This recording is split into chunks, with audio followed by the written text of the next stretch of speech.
Tojima Wants to Be a Kamen Rider continues to be the most fantastic show, the most bad crazy show of the fall season. I love it. I love it. What's so crazy is I actually came to realization in episode 4 that even though I don't know anything about Kamen Rider, I actually am learning things. Now, somebody could tell me in the comments, like, no, what they said there was totally bullshit. No, that's not really how that works. No, this isn't this or this and that. I don't know, but I understand it. And at the same time, I'm learning something. Like, for example, I mean, I would assume this is the case, but for example, version 3 being like the version of Kamen Rider that incorporated version 1 and 2. It makes perfect sense, and I learned something there. That kind of stuff, like, is little tidbits that I'm like, oh, cool, that's how that works, or, oh, yeah, that would make sense. That stuff is really cool, but outside of that, yes, the show is just bonkers, and I still absolutely love it. But let's go with the episode, like, proper, coming from the beginning of it, going through the entire thing, give my impressions on each segment of it, opening up the episode with a cat fight. Absolutely epic freaking cat fight. I absolutely love this. Yukarisu versus Yuriko. Tackle. I just continue to absolutely love Tackle. I think she's literally my favorite character of the entire, like, fall season. I just love her. She just has zero filters. She gives zero Fs. She'll just drop her skirt in front of everybody and not even really care. Just, like, change in front of people like, oh, I'm sorry. Sorry about that. She's crazy. But no, like, this whole opening segment having, like, pretty much like the Battle of the Boots for a brief moment. Yes, technically Asano off to the side. Irritating the hell out of me. I absolutely hate his faces and his expressions. Get him off the show. I bet he's probably like the most beloved character of this series too. Just watch. I'm going to find out at some point that he's actually the most beloved character. Everybody loves him. They love his comedy.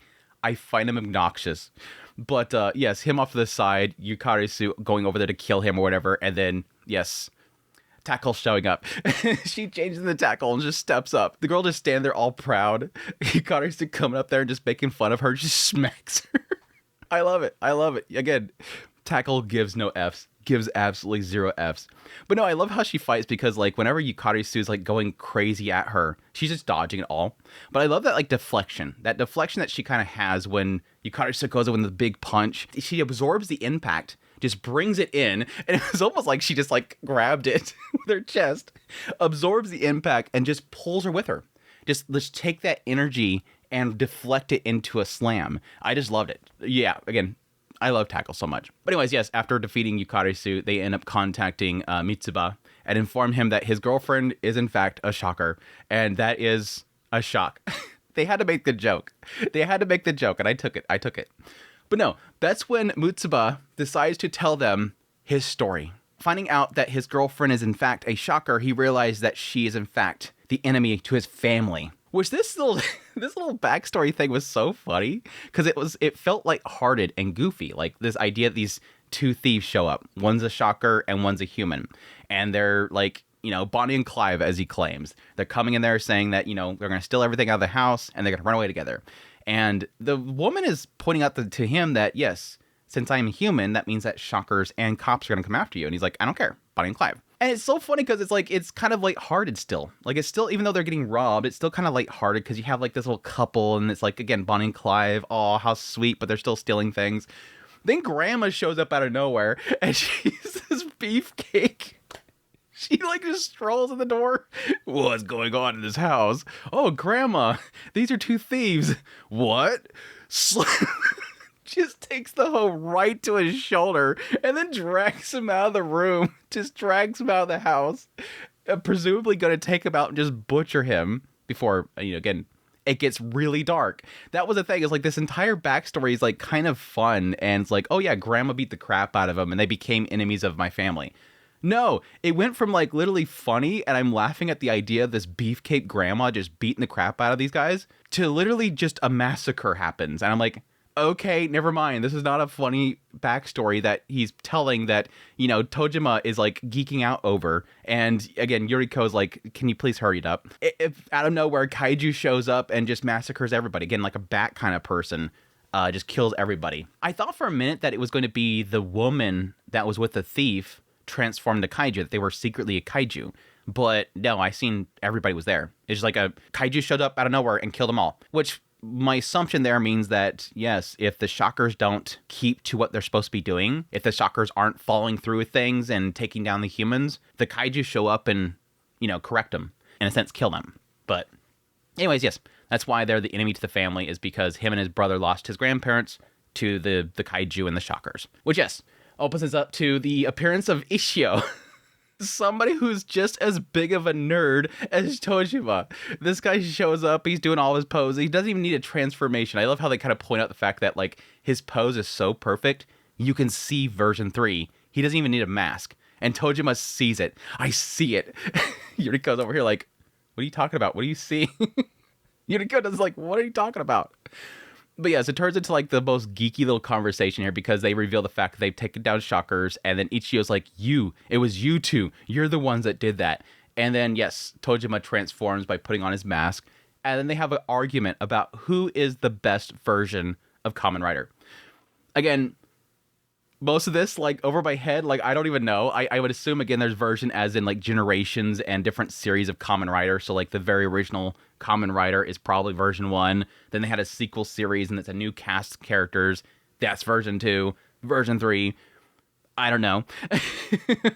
But Ichio says that version 3 is the best, which logically makes sense because he's saying that if it's a combination of the other two and he's got his own mixed martial arts that he's learning, that presumably that he would be the better one. But Tojima is showing him that there's a spirit to version 1, I guess. This is like, it feels like what I'm getting from this is the idea that even though Kamen Rider is copied, like all of his abilities are copied into version 3, there's still that simplicity of the original and the spirit of the original because, yes, Tojima seems to kind of overcome Ichio just by doing his super common punch, Rider Punch, I mean, just showing that simplicity, but the spirit within it is what sort of makes him overcome Ichio. But I would argue the thing that actually makes Tojima overcome Ichio is Yuriko.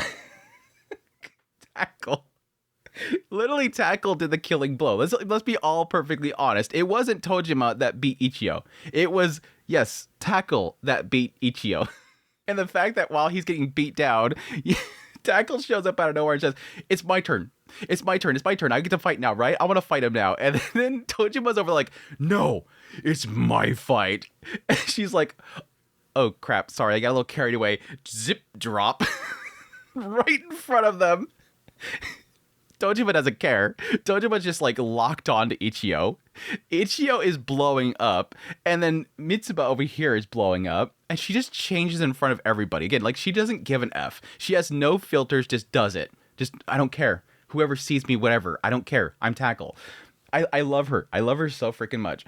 But no, I love this because it kind of gave me the impression here that Ichio, well, yes, Ichio is kind of like Tojima. You can kind of chop this up as the idea of a bunch of kids seeing a woman changing in front of them. And again, she's technically extremely hot and she's taking off all of her clothes in front of everybody. She has to strip down to underwear before she puts on her suit.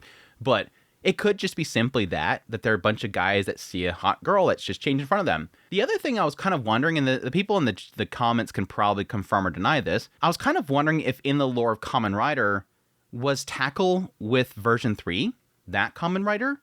And thus, if Ichio has the spirit of version 3 within him, he's attracted to Tackle? Question mark? Somebody could probably tell me if I'm right or wrong. I think I did a quick Google search and it didn't look like it. It looked like Tackle was a part of a different one. But that would have been cool if that was the case. Like, Ichio is going to be now attracted to Yuriko because she has the spirit of Tackle in her or whatever. But anyways, yeah, they're fighting. They take their little fight going on. Again, Ichio has been, like, critically damaged by Tackle until eventually Yukarisu wakes up and immediately Ichio notices her, goes after her, and good boy Mitsuba steps in, stops his brother, says, I love her, but she's a shocker. I don't care if she's a shocker. Even though she's a shocker, she's still my girlfriend. I still love her. And she's like, oh, sweet. Say it one more time. I love her, even if she's a shocker. And then, yes, she proceeds to call in the reinforcements because, yes, her whole goal is to monitor people and not have her identity blown. And if she does, she has to kill them. And so, despite her loving Mitsuba a lot, she's got to kill him. It's kind of a bummer. She has like tears pouring down her face. In the end, she's still a shocker and she has to follow through with that. I don't know. I think they're going to save her. I think they're probably going to defeat all the baddies and then hopefully save her. I don't know. That's the cool thing, because I don't know how dark this show wants to get at times, because it has gotten dark. I mean, it's had people get disintegrated and whatnot. And again, that backstory of Mitsuba is like pretty dang dark. I mean, the first story that Mitsuba told was pretty dang dark. The idea that Shocker was going to burn everybody alive. Like, just, okay, fine, then I'm going to burn you all alive, knocks them out and goes, sets fire to everything so they all burn alive. I don't know. It could turn into the idea that Yukarisu ends up getting taken out by a kaiju or something like that in the end. But there's also a chance that they end up saving Yukarisu from the kaiju, wanting to eliminate her for failing, and then they just have to keep her safe the entire time. We'll see. We'll see. Anyways, that was a fantastic episode. Really, really loved it. Good stuff. Good stuff. Just the humor, the references that I seemingly am getting, and learning a little bit about Kamen Rider at the same time. I think that's the cool thing. Again, to like all the big Kamen Rider fans, some of them might see things that are not consistent with Kamen Rider. But for me, like getting that little insight there, I don't know, might make me a Kamen Rider fan. We'll see. But I hope you guys enjoyed this video. As always, if you did, hit the like button down below. If you like this content and want to support channel more, become a member of the channel. Until next time, y'all take care.